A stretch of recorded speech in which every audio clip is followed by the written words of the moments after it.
What is the value of the festival to the kind of the local film production community and creative community? Yeah, I think it's really important. It's always good to be big at home, right? To have that hometown crowd, that hometown support. It really, for a lot of films, it is a launching pad for whatever else their films end up doing on the festival circuit. They get that really great full house here, some great feedback from kind of the first audiences, the first viewers. A cast and crew kind of party often if they're actually from Halifax. But yeah, I think it's really important. And we have an awards element too for Atlantic Films. So, again, winning an award, that's something you put on your CV that helps you get into other festivals. It helps with your future projects, getting funding. So yeah, I think it's a really important element for the local industry. And then I wanted to ask you a little bit about your excitement for this year because, everything seems to be coming together. You're ramping up, ready towards September.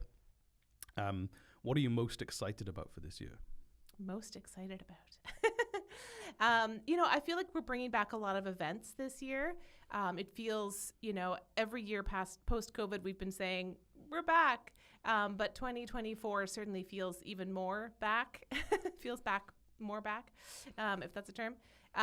In terms of we're bringing back some events that we haven't had in a number of years. We're hosting a new event in collaboration with an organization from Ontario. It just feels like it's going to be a vibrant, not just the film screenings, which have always been, steady and consistent and growing in terms of our audience, but also some of our parties and receptions and industry events.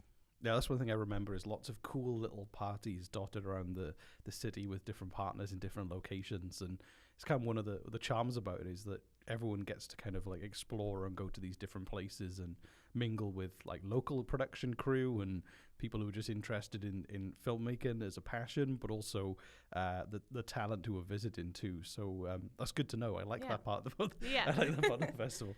And in terms of the talent that's come in here, could you talk a little bit about some of the films that are going to be showcased and also the brilliant people behind them, I guess? Yeah, so we're doing a special pre-release before our full program launch. So we're going to release 3 films that were made in the Atlantic region that are actually having their world premieres at the festival in September. So one of them is a film called Skeet from Newfoundland by writer-director Nick Sexton. This film is gritty. It's shot in black and white. The production of the film actually took 7 years, which is, long for a feature. And it's about an unlikely friendship between an ex-convict and a Syrian refugee who are now sharing the same neighborhood and trying to sort of navigate similar tensions about belonging and dignity and how to face the social pressures that they're under and try and live a good life. So yeah, that's one we're really excited about. There is a character in the film that plays that is a child in the early part of the film and then ends up playing himself 7 years later in the film as an older child. So it's kind of a neat thing, a neat sort of side effect of the fact that the film took so long to make.